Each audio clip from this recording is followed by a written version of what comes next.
Alone in the deep, dark woods, you're sure to find some strange and disturbing things. Creatures that used to be human, entities that defy explanation, a man laying eggs, the list goes on and on. Perhaps you're better off staying home. Enjoy these allegedly true and scary stories about being alone in the woods. Go to darkstories.org to share your stories with us and have them narrated. Check out my other podcast, Freaky Folklore, to learn more about your favorite monsters and mysteries. But first, this episode is sponsored by Exter. You know what's really scary? Losing your wallet, having your identity stolen, carrying around your important cards, cash, and IDs in a flimsy old wallet. What if I told you there's an easy way to remedy these problems and never experience the horror story of a Wendigo finding your wallet in the woods and purchasing an Uber with your credit card? What you need is an Exter wallet. Exter wallets feature a button to easily and safely release up to 12 of your cards, RFID protection to keep your identity and your money away from sketchy strangers, and premium leather that just feels too good to pull out and pay for that caramello.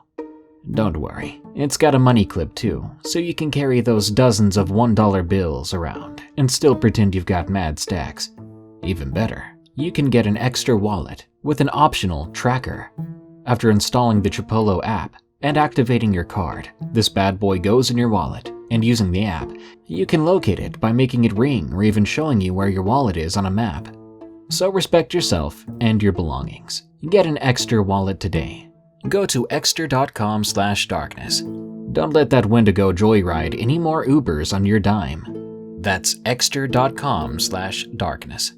Link in the description. Thank you, Exter. Deer hunting gone horribly wrong. From Cossack. I used to live on a rather remote farm in the middle of Norway. My home is located at the end of a fjord that will take you out to the sea, and after a while to civilization and the big city. You can also drive into town in about 4.5 hours from my home. But this is more or less just to give those listening a sense of scale. I have 2 neighbors about 40 minutes away from my home, but they're seldom at home, so I am for the most part alone with my dogs and farm animals. Sheep mostly, and a few pigs. A little information about me. I'm a 30-something born and raised in the hinterlands, so to speak. I grew up without much in the way of neighbors or nearby friends.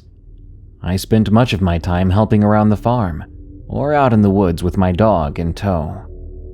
Around the place that was my home, there are deep woods, and looming above is tall mountains and deep valleys, overgrown by thick forest and heather meadows. I hunt these lands in the hunting seasons, but there are places I do not go, due to how remote they are, or how hard they are to get to, and such. But this year, I found myself pressed for income, as the Rona prevented me from having hunters come here to hunt deer, grouse, and moose. Now this is relevant to my experience, due to my reliance on these guests for keeping my finances in good order. So I was faced with the prospect of having to send all my livestock to the slaughter, and I would have to accept my inability to keep the family farm afloat. Ever since my rather unpleasant experience in the woods as a 16-year-old hunter, I made a vow to myself that I would never hunt that stretch of woods again that belongs to the property that I now own. Having grown a lot older and far more calloused when it came to things considered odd or supernatural, I rethought this vow. I got an extended quota for deer and roe deer, and I decided to make a profit from selling the game to a local who sells to hotels and fancy restaurants in town. On the last week of deer and roe deer season before Christmas, I found myself deep into the high valley side amongst the heather meadows and sparse pine woods. I'd left my pickup on the gravel road that ran along the fjord, and I began to hike up the valley side with my hunting dog and rifle in hand, looking for red deer. I'd been on the move for about 3 hours when the weather changed. A thick fog rolled in and blanketed the terrain. I stopped and looked around while I got my compass out. That's when the first odd thing happened. My dog stopped dead in his tracks and began to shiver, as if he was cold or, what came to my mind shortly after, nervous. He tucked his tail between his legs and the shivering got more intense. Then, with a yelp that I can only describe as one of sheer terror, he bolted down the steep valley side. I yelled and whistled in an attempt to stop him before he hurt himself. There are bears, wolves, and lynx around where I live, and the addition of the odd invasive wild boar made me more than a bit worried. Raising my rifle, a Springfield 30-06, I looked around, attempting to see what had caused my dog to panic like that and to flee. I called out to scare away any nearby animals or to make any nearby hunters aware of my presence.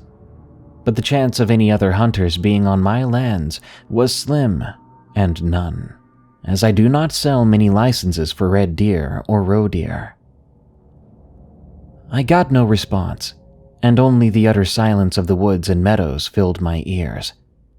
It was then the sounds of labored breathing and something resembling the odor of pine wood resin mixed with wet fur that was very filthy filled the air. Anyone who has worked with sheep who graze outside and has had the unpleasant job of handling said animals will know how wet, filthy, and unkempt wool will reek.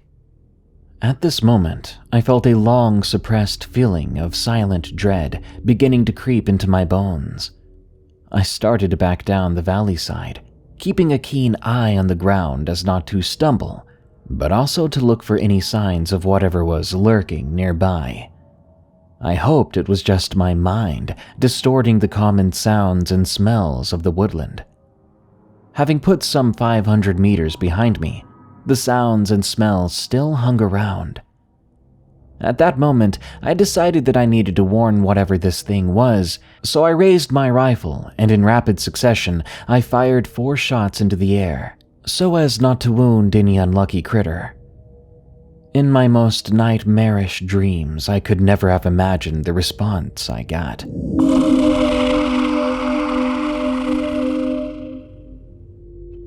A deep guttural howl, followed by what can only be explained as something of great height and weight making its rage known. A stone the size of a rucksack came hurling down about 10 feet above my head and landed with a great crash far down below.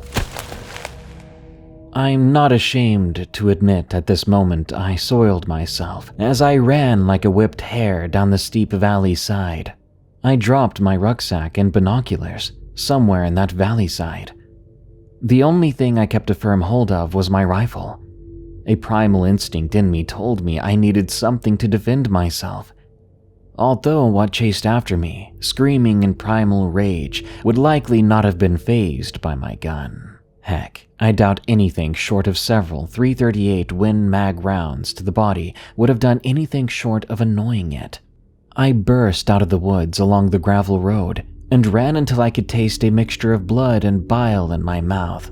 Upon reaching my vehicle, I vomited all over my boots and felt like my heart was about to explode from fear. Looking around to see if my pursuer was still after me or lurking around, I smelled no stench of wet wool and feces. The only thing I may have smelled then was my soiled pants. I shouted for my dog for a long while, until my nerves caused me to climb into my vehicle, driving as fast as I dared along the gravel road until I saw my home. Climbing out of my car and walking on legs that felt as if they were made of gelatin, I felt as if my heart stopped when I saw my dog. He was a mess, muddy, his fur thick with twigs and heather, his eyes wide with exhaustion. I fumbled with my keys and unlocked the door and let myself in, along with my dog. In the hours after, I showered, cleaned myself up, and took care of my dog, but my mind and body were ravaged with fear. Every sound I heard made me nearly jump. I did not sleep that night, and when my significant other came home, she commented on how worn out I looked, and how equally strung out my dog was. This took place some weeks ago. Last week I was out with the garbage when that smell of wet wool and pine wood resin filled my nostrils again. Now I'm lost for what to do.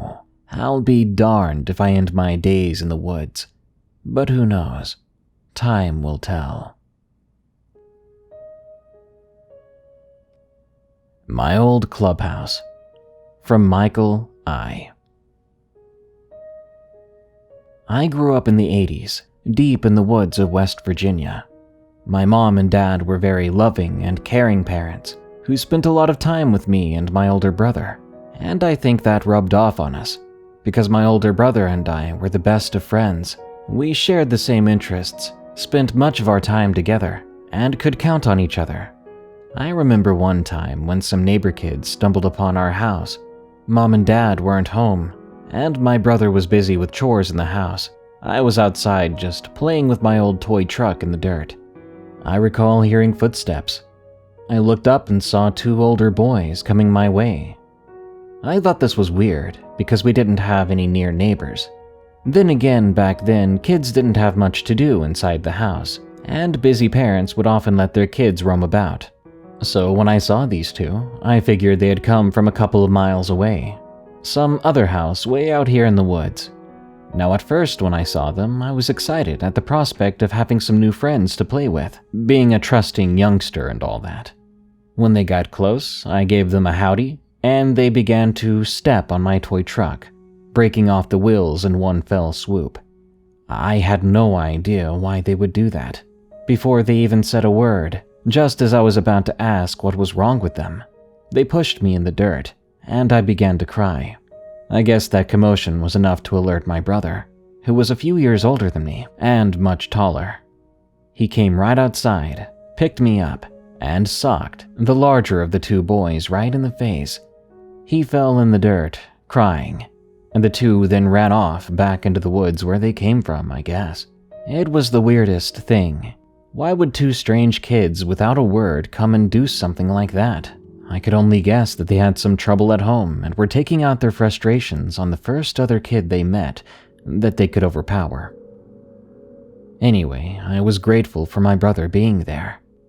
My brother was the one who taught me to fish. He was there when I caught my first bass. I was so excited. Dad showed me how to cook it up for dinner, and we enjoyed it as much as we could. I do admit I may have left a couple of bones in there, but I tried my best. One of my fondest and longest-lasting memories of my brother and my family is that of the clubhouse. My dad was a masterful woodworker, and one spring he had a lot of time off from work. I can't remember why exactly, but being a couple of bored and excitable boys, my brother and I asked my dad to help us make a clubhouse in the nearby woods.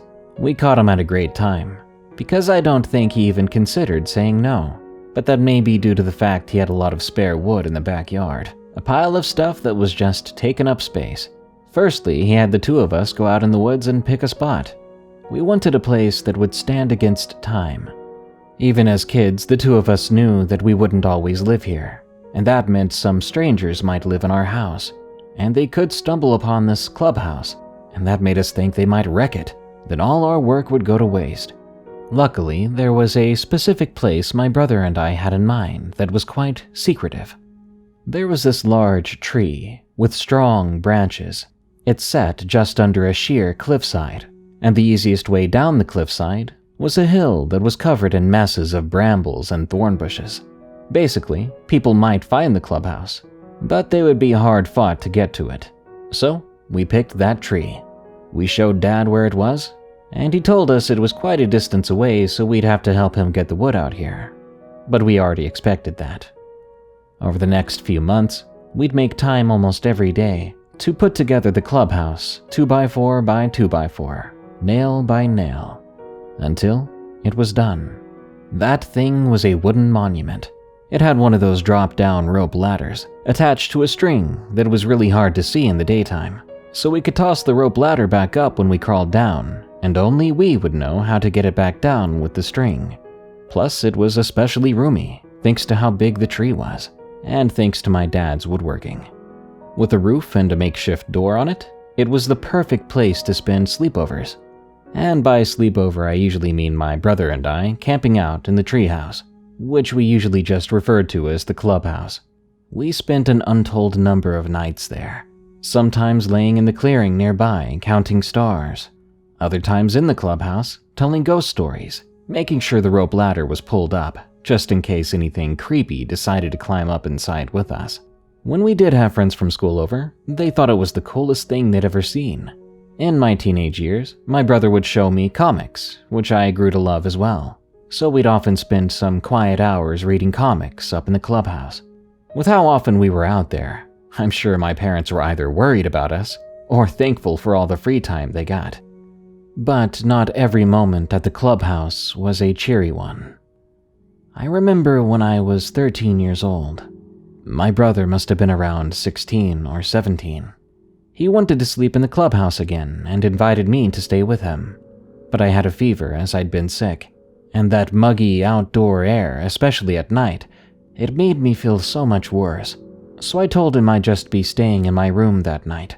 He was understanding about it.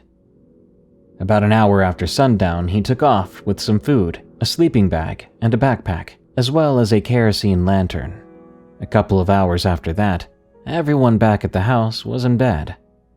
I was asleep, until I suddenly heard a banging at the window. I shot straight up out of my bed, startled, with goosebumps all over my back and neck. I looked to the nearby window, the one closest to facing the direction of the clubhouse. I saw a silhouette of a boy.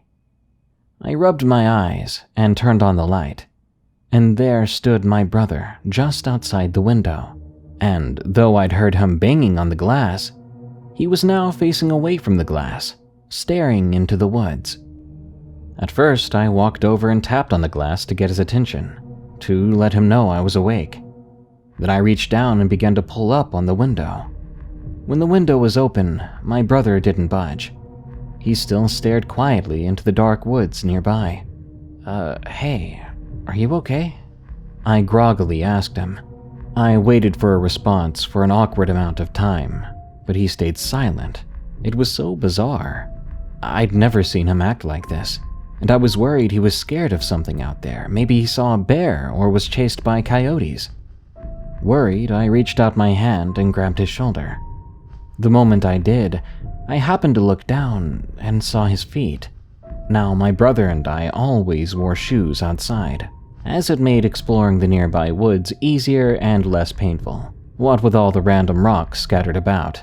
So when I looked down and saw that his shoes were gone, and saw instead his feet covered in mud and blisters, I became concerned. "Hey, what happened?" I tried to ask, when he suddenly interrupted me. "May I come in?" He spoke in a strangely low voice. It was monotone. I didn't really understand it, but he soon repeated himself. "May I come in?" "What? You live here. Why are you asking me to come in?" I told him. I smirked a little bit, but I think it was only for my own comfort, because everything about this situation was bothering me. "May I come in?" he said again, completely disregarding everything I'd said. I rolled my eyes and was just about to tell him to come in, when those goosebumps came back twofold. Something felt incredibly wrong. "Well, I began to say, but then I looked up above his shoulder into the distance, and in the trees, standing there waving, was my brother. A sudden banging at the window behind me in the room caused me to nearly scream. I turned around, my hand no longer on my brother's shoulder, but there was nothing at the other window.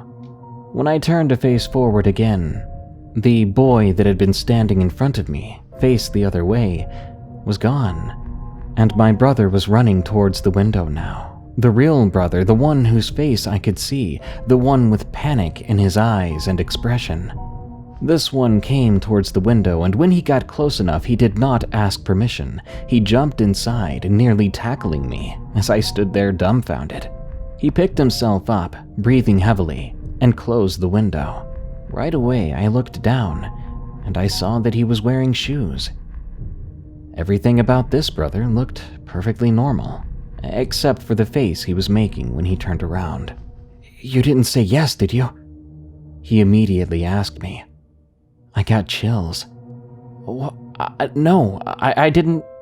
"Oh, thank God," he replied. He turned to look out the window and scan the surroundings out there. "What happened? What's going on?" I asked. "I don't know," he explained. "I was in the clubhouse and I just got done reading some comic books and was about to go to sleep.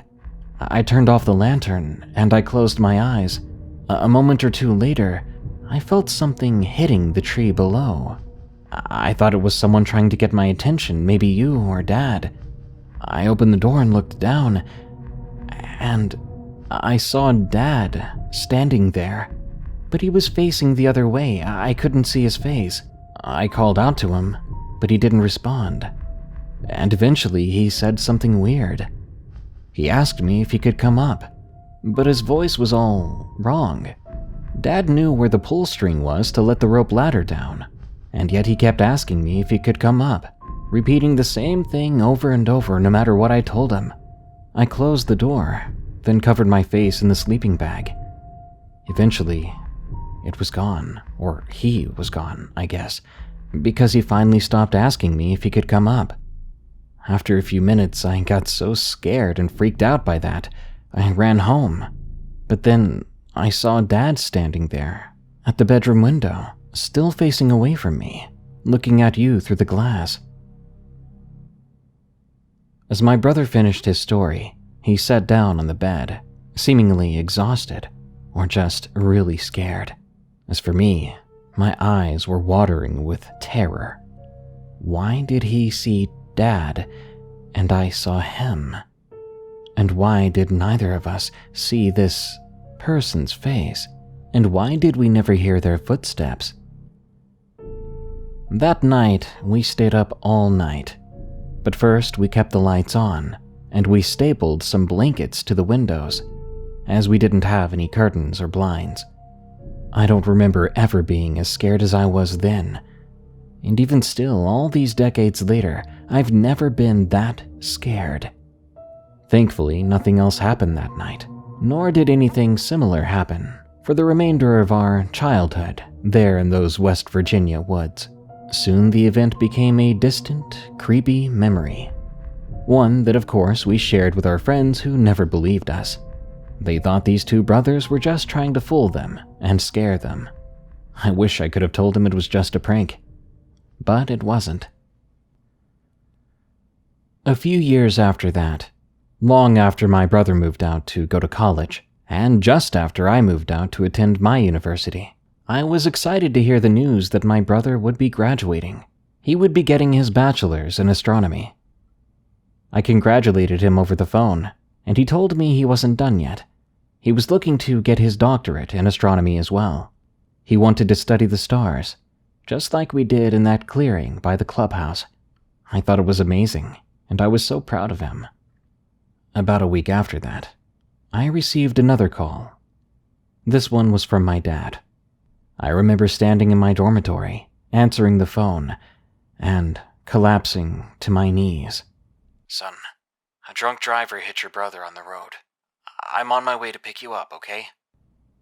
"Dad? What do you mean, Dad? Is he okay?" "I'll see you soon." He didn't give me an answer, and I knew that was a bad sign. I sat there on the floor, choking back tears.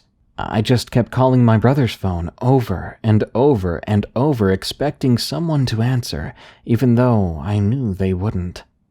When my dad knocked on the dormitory door, I let him in, and it took all the strength I had just to get up. He was already in tears. He hugged me before he said a word, but the first thing he did say as we embraced each other was, "He's gone." There's a feeling you get when you lose your other half, when something that's such a big part of yourself and your life just ceases to exist, when it's ripped away from you. To me, it felt like drowning, like I couldn't breathe, like it wasn't real, sheer and utter and helpless panic. I ended up taking a year off, moving back in with my parents, who still at the time lived at the old house in the woods. Mom was a mess, and Dad, it took everything he had to keep going. My old man became angry. The loving man I'd once known was now filled with hatred towards other people, because it was, after all, some stranger who took his son away from him. And my brother had been my mom's pride and joy, a college graduate, getting one step closer to his dreams. All gone, because someone couldn't wait to get home to drink. The first night I came back home, I slept in our old room. Then the tears came back that night. But with the pain came a different feeling, a different desire. Deep inside me, something kept telling me that I had to go to the clubhouse, that I couldn't sleep here, that I needed to go to the old treehouse out there to see how it looked and to stay the night. But I knew why those feelings came up. I fought to push them back down, but ultimately I lost. So as not to wake my family, I climbed out the window, bringing nothing but my jacket. I walked into the woods, making my way toward the old clubhouse. The trek was much tougher on my older self than I remembered, but I made it there. And all this time later, it looked just as I recalled. The woods still well maintained. I didn't know how it was possible. I mean, I hadn't been back at the clubhouse for a few years. I stopped going when my brother moved off to college. Just didn't see the point. I searched for the old hidden drawstring. I found it and yanked down the rope ladder. I climbed up with some trouble, but eventually pulled myself up. I opened the door and lay down inside. I stared up at the roof, and I waited, and waited, and waited. I wanted to watch outside below the treehouse, but I was afraid it wouldn't come if I was watching. But no matter how long I waited, it wouldn't come. I stayed awake until I saw the first beams of sunrise, and the tears came back, because then I really knew I would never be able to see my brother again. And yet I'd come out here hoping that that thing we saw that night would come back, and I could, at the very least, see my brother facing the other way, asking if he could come up. And that time around, I would have given him an answer. We have a Bigfoot in our woods. From When Ghosts Come Out. We moved into a farmhouse on Masters Road in Michigan. This farmhouse has a field in the back of it, and beyond the field is woods. In those woods we've heard sounds, noises that normal animals could not make. One time my dad was outside, alone, when suddenly he heard one or two loud and unnatural screams coming from those woods. On another occasion, my dad and I were walking in the field and into the woods when we came across a downed tree that had its bark torn right down off its side, as if someone or something had come along and pulled and ripped the bark off. One time when my dad and his significant other were in the field walking, they heard 3 tree knocks coming from the woods. After that, they started hearing grunts and stomping. One night, my dad and I were outside in the backyard.